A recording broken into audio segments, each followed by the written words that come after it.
Sejam muito bem-vindos a mais um episódio do Pode para Elas. E hoje a gente tá com um assunto super interessante, mas hoje eu vou dizer para vocês, lembrando, quem ainda não se inscreveu no nosso canal, já se inscreve, aqui tá o nosso canal, porque a gente tem episódio toda semana e você vai receber as notificações. E aqui as nossas redes sociais. Já nos segue lá no Instagram, que a gente tem muito conhecimento para compartilhar. Sempre tem muito conteúdo toda semana para vocês.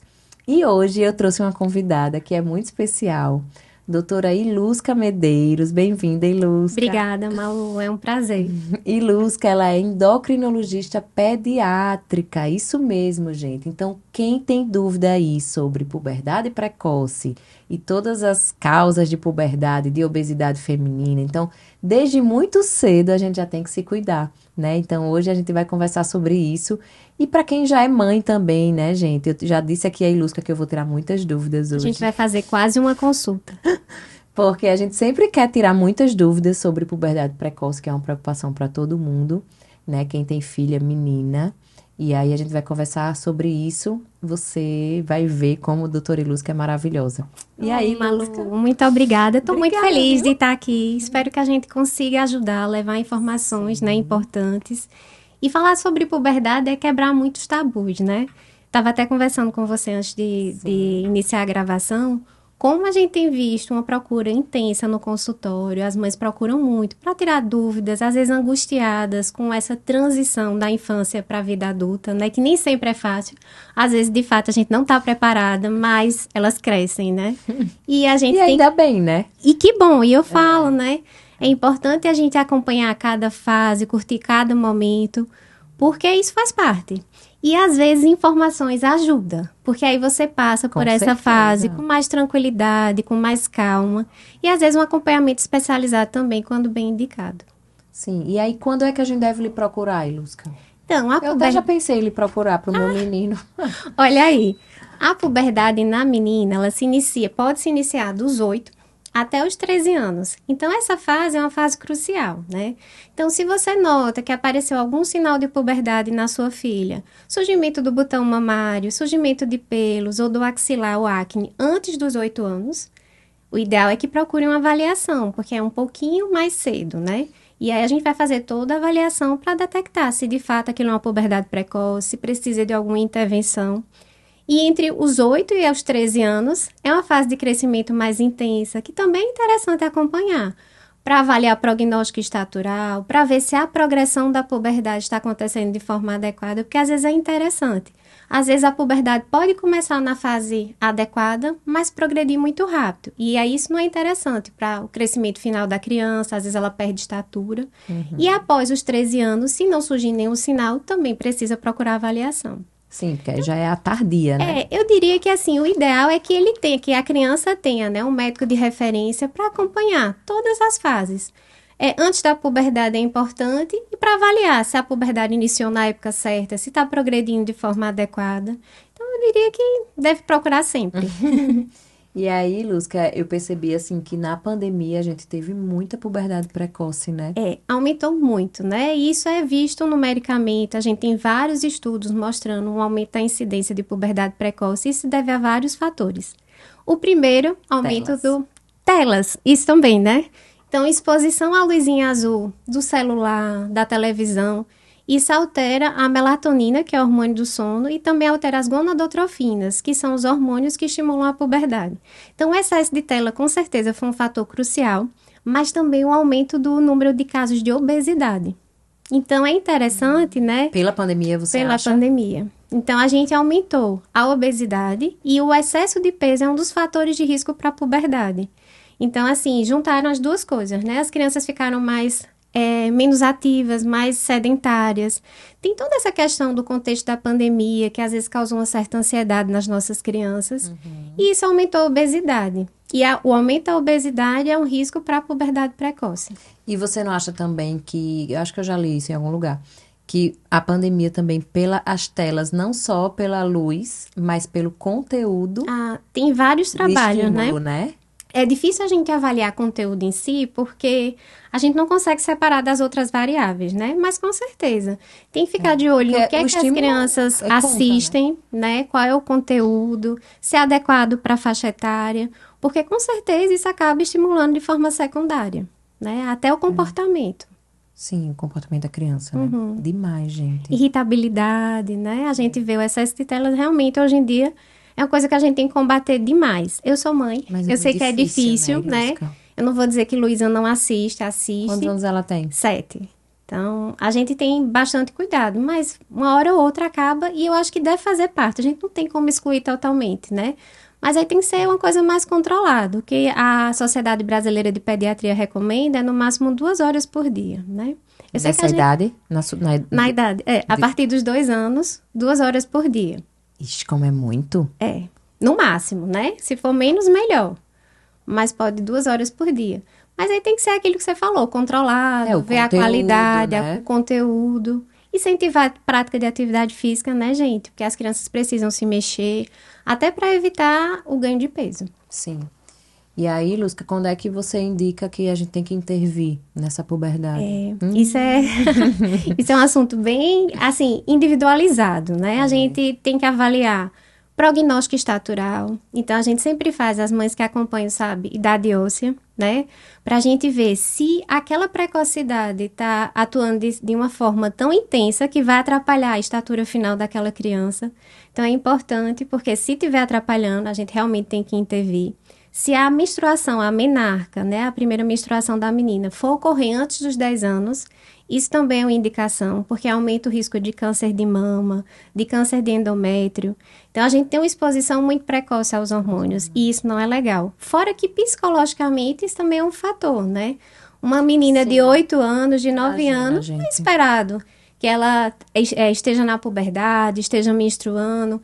Então, Malu, a gente vai fazer uma avaliação do contexto, né? Do contexto psicológico daquela criança, dos exames. Inclusive, você me ajuda muito fazendo as ultras, me falando como é o tamanho do útero, do ovário, para ver se, de fato, a gente vai precisar intervir. Porque, na maior parte das vezes, a gente tem muito o que a gente chama de telarca precoce idiopática, né? Que é isolada. O que é isso? Aparece o botãozinho mamário, mas não aumenta a velocidade de crescimento, não altera o ultrassom, não altera os exames laboratoriais. Então, a gente não precisa intervir. Então, eu sempre falo, apareceu algum sinal antes dos 8, procure avaliação, mas nem sempre vai precisar de tratamento. Sim. Só que hoje em dia o tratamento é bem seguro, né? Porque às vezes a gente tem mãe que... Eu atendo, né, suas pacientes na ultra... E elas, será que a doutora Ilusca vai entrar com a medicação? Será que não vai? Fica com aquela insegurança. Eles associam muito bloqueio a hormônio, né? E aí lembra muito o anticoncepcional. Só que, na verdade, é um pouco diferente. O bloqueio da puberdade, a gente não dá o hormônio para ele bloquear lá em cima. A gente vai lá em cima e desliga, né? Sim. Então, teoricamente, a gente não tem aqueles efeitos adversos que a gente tem com o uso do anticoncepcional, por exemplo, né? Sim. Então, eu digo que é um tratamento muito seguro quando bem indicado. De efeitos adversos, né, que as mães às vezes ficam angustiadas, o que a gente tem são reações locais, na maior parte das vezes, ulceração no local de aplicação. Mas efeito sistêmico é muito raro. Então, assim, se você me perguntar, é um tratamento super seguro, inclusive muito eficaz quando bem indicado, sim, né? E com efeito adverso muito baixo. Então, assim, vale a pena tratar quando realmente vai ter alguma repercussão, né? E aí, essa é outra questão, né? Porque muitas vezes a mãe procura o endocrinologista para bloquear uma puberdade fisiológica. E a gente tem que ter muito cuidado com isso. Porque às vezes é a mãe que não quer. Isso, e eu falo, né? Às vezes a gente tem que se preparar para essas mudanças que nossas filhas vão apresentar, né? E às vezes cria hoje em dia um problema. Menstruar passou a ser um problema. E às vezes elas falam isso no consultório, né? E eu falo, pelo amor de Deus, não fala isso. Porque a criança escuta, vai absorvendo aquela ideia, menstruou é o fim do mundo, né? Gente, verdade, já vai encarar a menstruação, né? Como uma coisa negativa. Às vezes, a mãe teve uma experiência ruim, mas não quer dizer que a criança vai ter também, né? Sim. Então, a gente tem que ter muito cuidado, inclusive, com essa indicação de bloqueio. Porque muitas vezes a mãe procura desesperada porque não quer que a criança evolua em puberdade, mas se a gente bloquear numa fase mais tardia, a gente acaba atrapalhando o crescimento, né? Isso é engraçado porque todo mundo acha que bloquear a puberdade em qualquer fase da vida faz crescer mais, quando não é. A gente faz crescer quando a gente bloqueia cedo, viu, gente? Antes dos 8 anos. Entre 8 e 9, a gente ainda tem um ganho estatural. Depois dos 9 anos, geralmente a gente não tem ganho em estatura final. E quando eu bloqueio muito tardiamente, eu posso, inclusive, atrapalhar esse crescimento. Então, a gente tem que ter muito cuidado com a angústia, com esse sentimento que às vezes a mãe carrega, de não querer perder o bebê, né? Que aí eu falo, vai ser seu bebê sempre, gente, se acalme. Até hoje em dia, né? Minha mãe liga pra mim, chegou em casa, já entrou, já estacionou. Então, assim, a gente vai continuar com essa sensação sempre. Então, só ter cuidado para não procurar tratamentos desnecessários que, inclusive, vão atrapalhar o crescimento e o desenvolvimento daquela criança, né? Inclusive nos meninos, né, que se faz o GH, né, tem gente querendo fazer para toda hora, né? E aí também tem que avaliar, né? Ai, meu filho tem que crescer. Às vezes é a estatura dele, né? A gente tem que avaliar se tem algum problema, né? Se essa repercussão é da criança. Porque às vezes a gente cria expectativas que nem sempre são as que vão se cumprir nos nossos filhos, né? Eu queria que tivesse 1,80. Gente, na minha casa não vai ter, né? Eu tenho 1,61, Guga tem 1,75. Ou seja, Luísa não vai ser tão alta.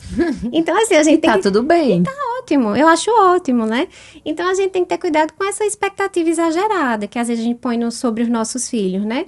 Em alguns casos, de fato, quando a criança não cresce bem, tem uma baixa estatura idiopática, ou seja, a gente procura uma causa e não acha. Ou quando ela está abaixo do potencial genético da família, isso, né? Você sempre calcula isso. Calcula o alvo familiar, né? A gente avalia a altura do pai e da mãe, vê se a criança está crescendo conforme o esperado. Às vezes vale a pena, inclusive porque às vezes isso é um motivo da criança pedir para procurar o atendimento, né? Se sente diferente. Se sente diferente, com baixa autoestima. E às vezes nesses casos vale muito a pena a gente intervir. Mas é aquilo que a gente fala de todo tratamento, né? Ele é ótimo quando bem indicado. Quando tem excesso de tratamento ou uma indicação que não é válida, às vezes é complicado. Não, com certeza. Você deve atender, assim, as mães. Eu digo que não, gente, pediatra, gente, é lidar com a mãe, né? Sabe qual é o problema hoje? Todo mundo quer ser jogador de futebol, mas quer ser goleiro. Eu não sei de onde tiraram isso, Por quê, hein? Só Jesus. Vou perguntar ao meu filho. E aí agora, goleiro... Aí todos chegam lá com a mesma história, que pra ser goleiro tem que ter mais de 1,85. Eu disse, gente, pelo amor de Deus, né? Por que goleiro tá na moda, gente? Não sei. Eu disse, não, vamos ser atacante, porque atacante pode ter qualquer altura, né? Mas aí agora é essa moda de ser goleiro. Mas aí eles procuram realmente para tratamento. E aí a gente tem que ter muito bom senso, né? De saber realmente indicar quando é necessário. Porque como todo tratamento tem efeito adverso, né? E não deixa de ser uma medicação que vai ser acrescentada na história medicamentosa daquela criança para o resto da vida, né? Sim. E tem idade limite, Lúcia, para você fazer? Para uso de hormônio de crescimento, tem, né? Tem. Assim, não tem um valor X, mas os meninos, eles crescem muito bem até a idade óssea de 16 anos. Óssea. É mesmo? Então, você pode conseguir tratar isso até essa idade? Não, o ideal sempre, quanto mais cedo, melhor, né? A gente diz que antes da puberdade na menina ou no menino, sempre a gente tem melhores resultados. Mas o máximo que a gente teria seria até 16 anos de idade óssea no menino e na menina 13 anos. Então, gente, tirem essa ideia da cabeça que os meninos crescem até 18 anos, 21 anos, que isso não é verdade, né? A maioria das meninas estão estabilizando o crescimento aí por volta dos 14 anos e os meninos por volta dos 16. Então, se você nota que seu filho não cresce bem, se você nota que ele é muito mais baixo do que os amigos da mesma idade, o ideal é procurar o atendimento mais cedo, né? Quanto mais cedo, melhor. Porque volta e meia, a gente atende no consultório famílias que ficam esperando esse estirão, esse crescimento, essa recuperação e ela não acontece. E aí, quando nos procura, a gente já não tem mais muito o que fazer, porque aí a idade óssea já está muito avançada e o espaço para tratamento é muito pequeno. É sempre o que eu digo, assim, para você procurar ajuda, primeiro você tem que reconhecer o problema, né? E às vezes eles até reconhecem, viu, Malu? Mas fica com aquela ideia cultural que, vai fazer o estirão e vai crescer, né? Vamos esperar. Só que eu digo que esperar crescimento é tempo, né? A gente não consegue fazer uma janela time, né? que vai se fechando. E aí, quanto mais tardiamente procura, realmente o resultado do tratamento ele é muito pequeno e às vezes até contraindicado, porque aí realmente não há mais tempo para crescer. Já passou da hora, né? Já passou da hora. Olha aí, gente, tá vendo? Tô achando que eu vou levar o meu menino. Não, ia começar com o Júlio, agora já vai levar o time todo. Não, porque sempre tem aquela cultura, né? Minha mãe veio falando, esse menino tá pequeno. Esse menino tá não sei o quê. Sempre tem coisa de avó também, de ficar falando, Sim, né? e aí é importante acompanhar com o pediatra, né, Mas gente? tá tudo bem lá em casa. É coisa também muito É que às vezes a gente acompanha muito bem com o pediatra nos primeiros meses, né? E aí depois a gente esquece, principalmente quando o pai e a mãe são médicos, né? A gente vai deixando. E aí, às vezes, a gente acaba que não acompanha o crescimento, vê se está no gráfico de forma adequada, se o crescimento está progredindo com a velocidade normal. Então, um conselho que eu sempre falo, né? Você tem dúvida? Procura o pediatra, né? Vai lá, plota no gráfico, vê se está dentro do esperado. Não estando, procura uma avaliação do especialista que com certeza, ou ele vai indicar alguma coisa, ou pelo menos vai acalmar seu coração, Vai deixar né? tranquilo, né? E aí, falando da puberdade precoce agora, Luz, que eu lembrei da obesidade, né? A obesidade ainda é um grande problema, né? Nas crianças. E um problema crescente, né, Malu? Olha, ontem eu saí de um aniversário e os meninos, a gente quer milkshake, a gente quer milkshake. E assim, eu não compro essas coisas lá em casa, mas de vez em quando, Acontece, milkshake. Era feriado, né, aqui, e aí eu fiz, vamos passar ali então no drive do McDonald's. Gente, eu fiquei impressionada. Com a fila? A fila. Eu acho que faz, assim, uns 20 anos que eu, Malu, não como McDonald's. Enfim, não faz mais parte da minha vida. Mas aí os meninos gostam de um milkshake. E eu fiquei impressionada com a fila do McDonald's. Eu falei, gente, isso não é meu mundo. Como é que pode? Como é que um negócio desse ainda se sustenta? Pois é, nós somos o segundo estado com o maior número de crianças obesas. É mesmo. Do Brasil? Do Brasil. A gente tem, de cada 3 crianças, uma tem excesso de peso, quase 30%, né? Então, assim, é uma marca que não é muito honrosa a gente carregar, né? E aí é muito E importante você acha que é o quê? O que é que implementar. tem no nosso estado? Eu acho que a gente é um estado pobre, né? Então, infelizmente, hoje a gente tem uma inversão. Comida saudável passou a ser bem mais cara do que comida industrializada, além de ser perecível, né? Então, assim, você compra uma fruta, se você não consumir em uma semana, estragou. Você compra um pacotinho de biscoito, fica lá até e tá tudo bem, né? Então, eu acho que é a questão do nosso estado ser um estado pobre, acesso à informação também, acesso à saúde, né? Infelizmente, às vezes a gente não tem o acesso a tratamento, a acompanhamento. Problemas psicológicos também não são tratados. E a gente sabe que a obesidade tem causa muito fatorial, né? Então, assim, às vezes precisa de um acompanhamento multidisciplinar, do endócrino, do psicólogo, da nutricionista. E muitas vezes essas crianças não têm esse acesso. Apesar de que no nosso estado a gente tem, né? A gente coordena o núcleo de tratamento da obesidade infantil do Varela Santiago. E, assim, é um programa que, assim, eu tenho muito orgulho, né? Porque eu digo que nem no meu consultório particular eu consigo fazer o que a gente consegue lá. Porque lá eu tenho um psicólogo, a gente tem nutricionista, tem educador físico. É mesmo. Então, e pra assim, chegar lá? não precisa de burocracia nenhuma. É só procurar o hospital, fornecer o nome da criança e o telefone que a gente entra em contato para fazer a triagem. Se preencher os critérios, a criança é absorvida no programa. Tem que ter entre 4 e 10 anos. É a faixa etária alvo desse programa, né? Sim. Então, eu acho que, assim, falta políticas de saúde. Se a gente for ver, assim, cantina de escola. Ah, você deve ter problema. Se não tem, vai ter com seus filhos, viu? Porque já tem, né? A maioria das crianças gostam de comprar na escola e geralmente são alimentos que não são saudáveis. Às vezes, a gente até tem um cuidado de mandar coisas saudáveis para os nossos filhos, mas quando ele olha para a lancheira do lado, mãe, fulano leva isso, leva aquilo, eu também quero levar, né? Então, assim, é complicado. Eu acho que, assim, a gente... É uma maré, né? Eu digo que a questão do aumento da obesidade são múltiplos fatores. E aí a gente realmente tem que remar contra isso. Porque se você pensar, não é só a puberdade, né? Eu acho que puberdade é o mínimo, que aí a gente ainda consegue tratar. Mas veja bem, aumenta o risco de câncer, de diabetes, de problemas ortopédicos, de problemas psiquiátricos, né? Então, assim, a gente realmente tem que começar a pensar em tratar essas doenças que passavam desapercebidas, porque realmente ela é plano de fundo de problemas muito mais graves, né? E aí, se a gente não trata, realmente Que eu acho que futuramente começa em casa, né, Ilusca? começa. Começa em casa, é cultural. é- Às vezes você vê assim, uma mãe é obesa e o pai é obeso, o filho é obeso. E às vezes eu acho muito engraçado no consultório, né? Porque geralmente se aponta muito para a criança, né? A consulta é da criança. Então, assim, eu fico. Vai contar o recordatório, né? Eu sempre pergunto o que a criança come, os horários. E aí a mãe começa, não, porque ele come salgadinho, come isso, come aquilo outro. E aí, assim, cobra da criança, né? Mas quem é que compra, gente? Quem é que levou esse alimento para casa, né? Então, assim, a gente como pai e mãe, a gente tem um papel muito importante, né? Na condução daquela Uma criança. responsabilidade, Não é né? só na educação formal, mas na educação nutricional também, né? Explicar o que é saudável e o que não é. Às vezes minha filha vem com um questionamento, eu queria comer aquele produto. Vou lá e mostro pra ela, filha, olha o tanto de açúcar que tem. Meus filhos já perguntam, qual é o mais saudável? Então, isso é uma educação que você vai dando, né? Então, são sementes que a gente vai plantando.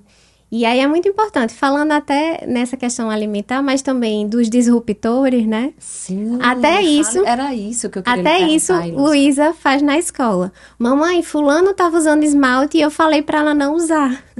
E como é que a gente foge disso, Ilusca? Minha menina tá numa fase que ela toda hora, primeiro ela quer ser eu, né? Aham. Aí ela me vê, mamãe, eu quero o esmalte igual o seu. Eu quero o batom igual o seu.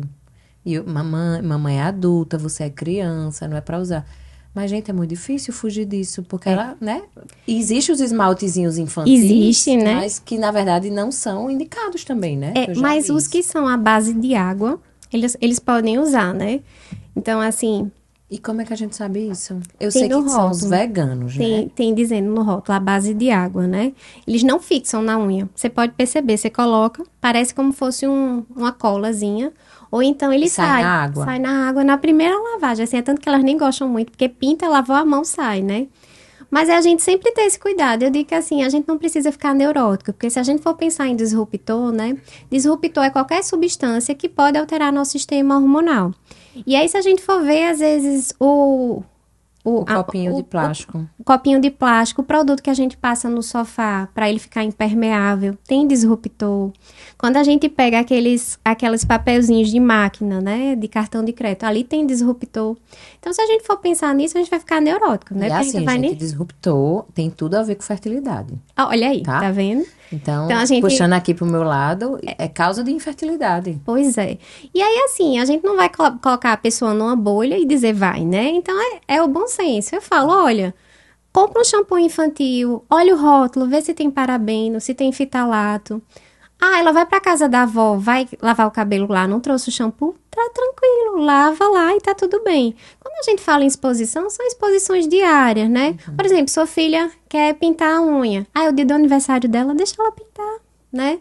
Então, eu acho que a gente tem que ter esse cuidado, mas também essa leveza, porque senão a gente realmente Equilíbrio, né? fica neurótico com tudo, né? Então, assim, ter cuidado com exposições repetidas. E até porque às vezes é prejudicial a gente ver essas crianças tão cedo, né? Com skincare, uso de produtos inadequados, maquiagem todo dia para ir para a escola.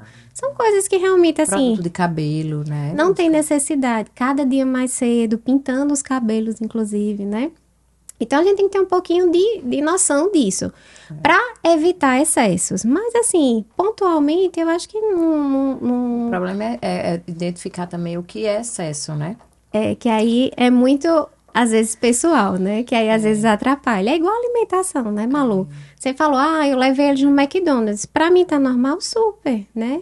Uma coisa pontual não vai fazer diferença na vida dele. Agora, você me fala, eu levo eles toda semana, aí realmente isso aí já vai ser excessivo. Já é uma rotina, né? É verdade. Já é uma rotina. Então, eu me preocupo muito com isso, porque realmente a gente vê, né, esses cosméticos, maquiagem, que às vezes a gente acha que é infantil, Tem que ler o porque rótulo, tem tá? os infantis que são, né? Porque, assim, pra Anvisa, a maquiagem para ser infantil, ela só precisa ter um sabor desagradável, pra criança não ingerir, né? Não tem nenhuma legislação que proíba parabeno, fitalato. Mas você nota que Por quê, né, gente? É. Por que a Anvisa então não faz isso? Olhe, você nota que assim, o mercado está mudando. Se você prestar atenção agora nos rótulos, muitos shampoos, condicionadores, produtos vêm lá, livre de parabenos. Não sei se vocês já perceberam, né? Então, eles começaram a perceber que as pessoas estão ficando mais espertas em relação a isso. Então, assim, olhar sempre o rótulo, né? Eu sempre falo duas coisas, parabeno e fitalato. Se tiver qualquer coisa terminada em parabeno, metilparabeno, propilparabeno, qualquer coisa, não compra, porque realmente tem disruptor. E fitalato é o quê? É um conservante. Então, às vezes, é muito comum em produtos alimentares, em produtos de beleza. Ele é um conservante. E ele serve, ele funciona como um disruptor. E a gente fala em puberdade, viu, gente? Mas disruptor altera a fertilidade. Fertilidade total. Aumenta o risco de problemas na tireoide, obesidade. Então, realmente, a gente tem que ter muito cuidado. E levando para a Praia de Malu, né? A gente tá falando em criança, mas gestante, viu? Tem vários trabalhos interessantes da exposição desses disruptores durante a gravidez. E já foi No bebê? No bebê. Já foi comprovado que a mãe é exposta e a gente tem, por um mecanismo de epigenética, alteração no feto. Sim, eu acredito. Então, assim, quando a mãe se expõe, a gente altera 2 gerações. Na verdade, eles falam 3, porque o bebê Os óvulos da menina. já vai estar exposto também, né? Então, assim, eu digo que tem fases que a gente realmente tem que ter cuidado redobrado. A mulher que está querendo engravidar, a gestante, os primeiros anos de vida, que a pele é mais sensível, mais permeável, né? Então, são realmente fases que a gente tem que ficar de olho, ter mais cuidado, mas com tranquilidade, né? É, o equilíbrio, né? Isso. Mas eu era bem neurótica. Agora eu tô mais tranquila, assim, porque a Julinha já tá com quase 4 anos, então ela já fica querendo essas coisinhas, né? Mas eu vou olhar essa questão do fitalato. Tem, geralmente tem. Agora, uma coisa que ajuda são os produtos veganos, né? Geralmente, produto vegano não tem. Não Então, tem a gente olha E com é mais verdade tranquilo. tudo que é vegano? Porque às vezes eu desconfio, assim. Ó, tem um sitezinho chamado Cosna DNA, que aí você pode colocar, a gente pode deixar até na legenda depois, para quem quiser acessar, que aí você coloca a composição e ele diz se é próprio ou não. É legal, porque assim, tem alguns que são fáceis de perceber, mas tem outros que tem nomes esquisitos, que a gente realmente não decora, né, são muitos. Sim. E aí a gente coloca lá, ele diz se tem alguma substância inadequada, e aí ajuda muito na escolha desses produtos, né? Eu digo que agora eu vou no supermercado, eu fico olhando os rótulos, porque as mães já chegam com essas informações. Doutora, eu compro que shampoo, que não sei o que. Eu disse, ai, gente, eu só vou ficar indicando o que Luísa usa. Peraí, que eu vou ver, né? E agora Luísa entende disso? Entende? Nossa, aí ela fica, mamãe, não sei quem pinta a unha. Eu já disse pra ela não pintar. Eu disse, muito bem, minha filha, diga. E até a escola teve uma atitude interessante, né? Porque as meninas estavam levando batom pra escola.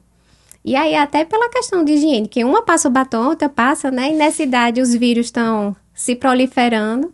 A escola pediu para não levar produtos de beleza para a escola, né? E acho que isso é importante, a gente até trabalhar isso aí delas, né? A aceitação, porque às vezes eu acho excelente a vaidade, se cuidar, né? A gente acha bonitinho, né? Eu não acho ruim não, mas aí quando fica excessiva eu acho complicado, né? Porque aí fica, às vezes cria um distúrbio de autoimagem, e aí começa a ser complicado. E desde pequena, né? Acho que é isso, né, Lusca? Malu, Foi nosso foi papo. um prazer, sempre. É muito bom. Estou esperando você com os meninos, porque mãe de 3, né? Não é possível que nenhum tenha um problema endócrino, tô brincando. Mas pode levar, que aí vai ser um prazer avaliar o crescimento e o desenvolvimento deles. É isso mesmo, obrigada, viu? Nada, Lusca. gente, um beijo. Gente, eu vou deixar aqui a rede social de Doutora Ilusca, ela é maravilhosa. E isso que eu tô perguntando aqui a ela, dos disruptores e das maquiagens, eu vi no seu Instagram. Ai, foi? Olha aí, tá vendo? Que você postou alguma coisa da maquiagem. Não sei até se você citou alguns produtos, não foi? Foi, eu mostrei. Assim. É importante, né? Porque como a gente fala, às vezes a informação salva, né? Gente, você vê, eu sou médica e tinha coisas que pra mim foi surpresa, assim. Que bom, fico feliz. Ajuda demais, eu acho. E eu digo que podcast, gente, é pra isso, é pra gente conversar naturalmente sobre as coisas. Isso. Né? Então, e foi ótima a nossa conversa, viu? Passou até rápido, eu nem senti. Não é? Gente, então, obrigada vocês aí que nos assistiram, nos escutaram. Eu vou deixar aqui a rede social, tá? De Doutora Ilusca, depois vocês seguem lá, ela que tem muitas dicas aí para as meninas, para os meninos. E é isso, até o próximo episódio. Obrigada.